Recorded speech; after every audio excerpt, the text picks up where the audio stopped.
Hey everybody, Fallout here, and now that it's been live for about a week, let's talk about the Gotta Go Fast Destiny 2 update, aka the 1.1.4 patch. I'm gonna share all my thoughts, which will, for the most part, focus on PvP. The update did provide positive weapon changes for the PvE experience, but that ranks really low on my own personal list of things I care about. Not that those changes aren't important, but I'm definitely not the kind of guy lighting up the forums saying what the game needs right now, more than anything, is a 15% scout rifle damage buff in strikes. Anywho, let's get into it, and I'm gonna go ahead and start off with things I think the Gotta Go Fast update did well. Then when I'm done with that, I'll talk about what the patch could do better or still needs to work on. Let's kick it off with one of my favorite tweaks from the update, the changes made to weapons in PvP. Now for some of you out there, this is probably pretty low on the totem pole, especially if you only play on PC,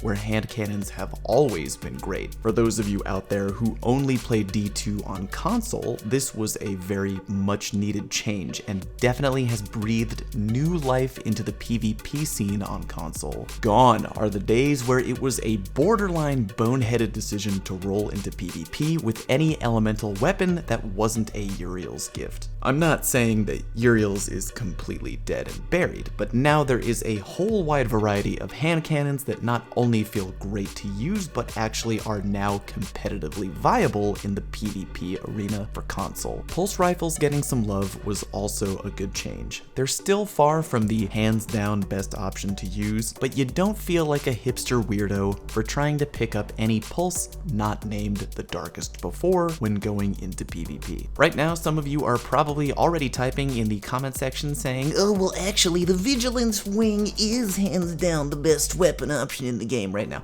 Look, I hear you. The Vigilance Wing right now is a fantastic weapon. I'm glad that Bungie buffed it. We have yet to see if it'll get out of control. I know what the numbers are. I think it's a very solid gun, but I wouldn't label it as the GOAT weapon in the current meta, simply because the fabled 2-burst kill is extremely difficult to do on a consistent basis. Aside from that, the gun is also bulky as hell, and using it means you're missing out on the always god tier Antiope SMG, or any other exotic that strikes fear into the hearts of men like the Legend of Acreus. So what I'm getting at here is that I'm glad there's a slightly different PvP meta in the works, even if the majority of the transformation is happening on console. I'd imagine right now that PC mains feel that things are just kind of more of the same weapon-wise. I know this almost sounds like a joke compliment, but I'm really happy that Bungie brought us a PvP update that didn't involve bashing every weapon over the head with a nerf hammer. In a perfect world, I wouldn't be giving credit for something like that, but hey, it's important that we keep maintaining an honest relationship with Bungie and the fanbase, so god damn it,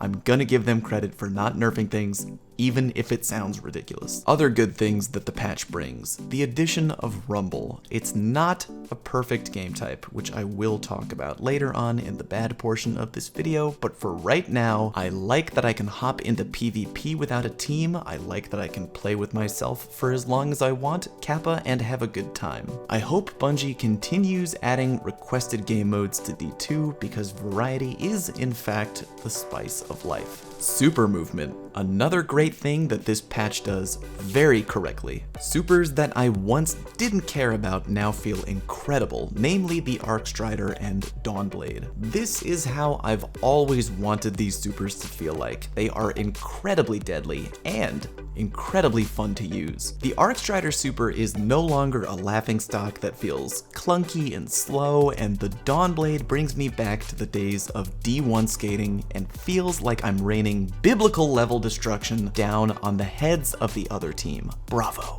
Jumping movement. This one wasn't hit out of the park per se, but it's definitely a positive change, and I'm putting it here. The Warlock and Titan jumps feel more beneficial than they once were, and while they're not at the level where they were in D1, it feels nice that we have the option to feel a little better while in the air.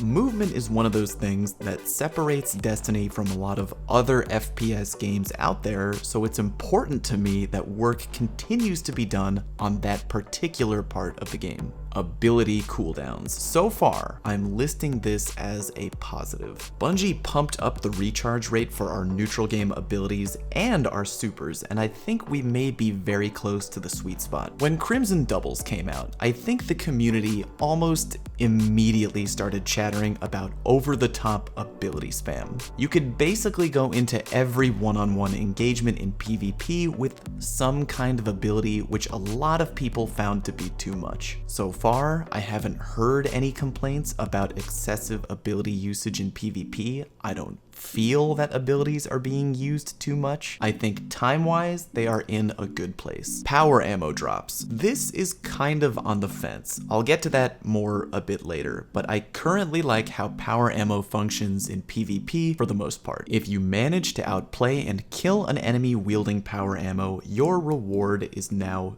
twofold. One is the kill itself and the points that come along with it, and two, you now reward yourself with what remains of the enemy's power ammo. This also comes with the benefit of having more moments of using fun weapons in PvP more frequently. Snipers, shotguns, fusion rifles, all of that good stuff. Kind of breaking up the monotony of just nothing but kinetic and elemental primary only weapon engagements. It's adding a little spice, a little cayenne pepper, if you will, to a relatively underseasoned PvP experience. Do you have any idea what I'm talking about? Don't worry, I never do. I also like that both rocket launchers and swords have their inventory whacked a little bit so they can't be overused in PvP. Good change. Moving on, we also have unique nightfall rewards. Probably the only PvE focused thing I'll end up mentioning in this video. One of the best things historically about Destiny is the loot.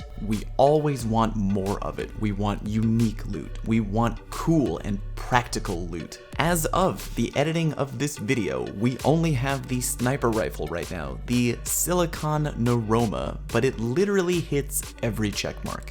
It's an awesome looking gun. It feels good to use. It's a practical weapon that is worth using, and you have to play the game in a specific way in order to unlock it. All very good things. Beautiful. More of that, Bungie, please. Side note, wanna hate me a little bit? I got the Naroma after playing the Nightfall just once. Seriously, first try. And I wasn't even trying to get it for myself. I was trying to help my girlfriend get it, which she did not. Good times, good times. Anyway, finally, we get to the one that some people are gonna be a little torn on. No radar trials. Right now, the update has only been live for one weekend, but from my own experience, no radar trials was fun. Hopefully that continues to hold up. I know a lot of people were worried that the gameplay might be really slow without radar, but the games that I played, they were all pretty fast. No more radar means no more radar camping. You can't just sit in a corner of the map, staring at your radar, waiting to see a slice of red before deciding what to do. Plenty of fast-paced gameplay, flanks, and most importantly, it was challenging, which is how Trials of the Nine is supposed to be. No radar directly rewards teams that have good communication, and I like that. We'll see how it plays out in Countdown and on other maps, but for right now, I like Trials with no radar. Alright now, fair's fair. I have talked about the good, now let's talk about the not good. The things that could potentially be improved upon even more. Okay, first things first. Despite the fact that a lot more weapons are viable on PvP now, especially on console, a lot of weapons still suck. I understand it's very difficult to have a meta where all the weapons are perfectly balanced in terms of time to kill and overall performance, but I still kind of wish that certain weapon types got a little bit more love. For example, scout rifles in particular feel kind of pointless to me right now considering all the other good weapon options available. And there's always the red-headed stepchild of the power weapon pool, linear fusion rifles. Don't Don't get me wrong, they are way better than they were. I just feel that if you're going into a match and you're really trying to win, the vast majority of players out there aren't going to go try hard by whipping out a linear fusion rifle. Shotguns and fusion rifles named the main ingredient are still probably the top option for easiest power weapon types to repeatedly farm people with, followed quickly by snipers and the 2 grenade launchers worth using. Rockets are still easy to use, but again, they took the overall ammo down for those weapons, so not really a problem in PvP right now. Rumble. Okay, despite the fact that I love Rumble, I'll admit, the spawns are just a tad fucky. Did I say a tad? Because I meant very.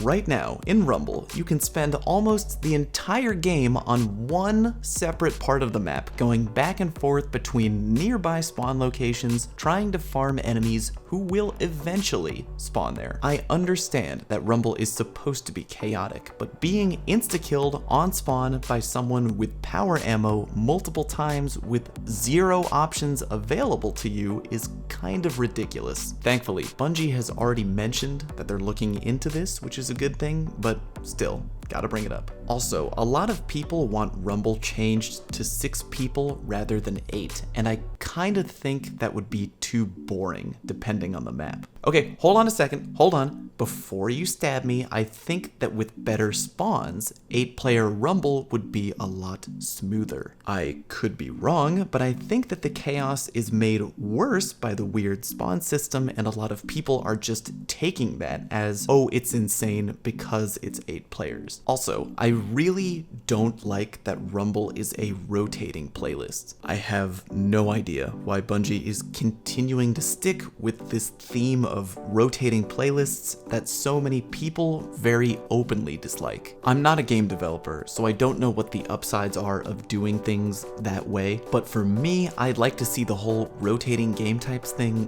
gone forever. I want to be able to play Rumble whenever I want. I want to play any game type whenever I want, not just when the planets are aligned and it's the right week. Moving on to mobility. I would have loved to have been a fly on the wall when Bungie had the discussion about having mobility still not affect the sprinting speed of your Guardian. I know for a fact that a lot of people, not just me, are very confused about that decision, especially because the whole update was pitched to us as the gotta go fast update, which really only refers to jumping speed, strafe speed, and for the most part, super movement. Not that we don't want those things, I just feel like it would be better if we had the option to go faster on the ground if we wanted to.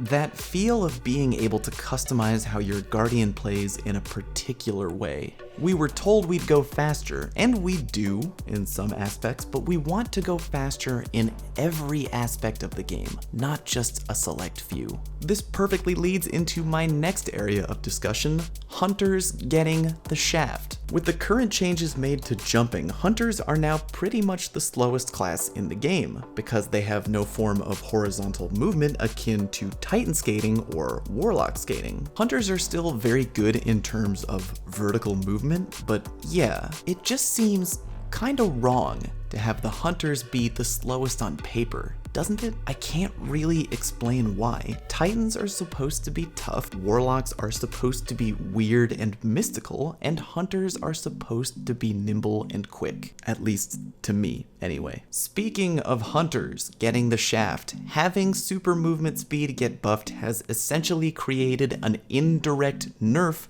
to the Night Stalker super. The Tether, already a bad super IMO, still does not activate and capture enemies right away, meaning the faster moving supers have much more time and ability to completely avoid getting tethered altogether. Dawnblades in particular can move so fast now that they can literally blast out of the area before the tether even thinks about activating. It's like trying to catch a roadrunner with a butterfly net. Next potential problem, power weapon abuse, specifically the Legend of Acreus. Now let me clarify, I love the Legend of Acreus. It's a fun power weapon, it looks badass, it's deadly, and it's a gun you have to earn through a specific game activity. It's It's essentially everything an exotic power weapon should be. That being said, because you can pick up power off of enemy bodies, it's being used a lot. However, the whole situation is really tricky to talk about because it falls into a strange category of D2, one where Bungie might not know what to do with it. Because if you nerf the Legend of Agrias to the point where it's not worth using, the community could say, wow, what a joke. It's an exotic power weapon. It's supposed to be really powerful. What's the point of an exotic weapon that gets outperformed by a legendary? But if we keep the Legend of Agrias the way it is, we'll likely keep hearing more of the same. Probably very hard to find a middle ground there. Maybe it might be worth reducing the amount of ammo received from 4 shots to just 2. Just spitballing because, yeah, it's a hella powerful weapon. I absolutely use it in Rumble if I'm trying to win, because if I don't, it's almost like I'm nerfing myself. Quitting penalties. Okay, bear with me on this. Quitting penalties were added to competitive game types, so if you quit too much, you can get banned from the playlist for up to 30 minutes. That's a good idea, in theory, but I'm guessing that because there's no current ranking system in place for matchmaking, if anyone gets temp banned from matchmaking for any reason, they're just gonna turn off Destiny and not play for the rest of the night, meaning there'll be even less people in the already relatively empty competitive playlist. I can pretty much wait for up to 20 minutes in orbit if I'm looking for a competitive game on PC at any given time of the night. Temporary bans aren't a flat out bad solution, but having ranked competitive play would be better because then if people quit out, they lose rank. For the record, I know ranked play is coming. Just saying, the quitting penalties in place currently are not a perfect solution to the problem. Okay, anyway, moving on. Nightfall rewards are possibly too rare. Can't speak for myself, but I have heard stories that some folks out there have played up to 20 Nightfalls without any sign of their unique Nightfall loot. I know Bungie said these drops would be rare, and I don't exactly know what the solution here is, but I feel like 20 Nightfalls is a lot of time and effort to invest without a reward.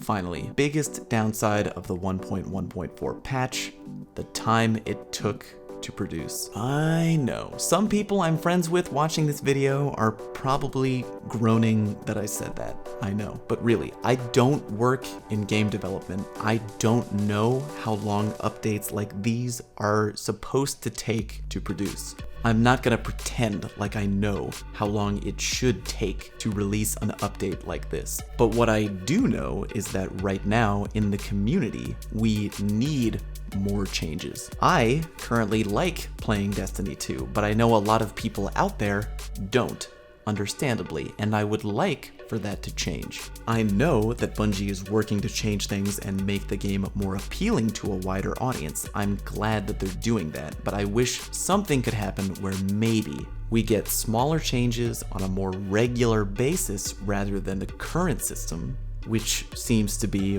wait a few months, get a large update all at once, and then we have to wait more months before the process repeats. Overall, I like the 1.1.4 update. It is not perfect, in my opinion anyway, but it presents us with a slightly better version of Destiny 2.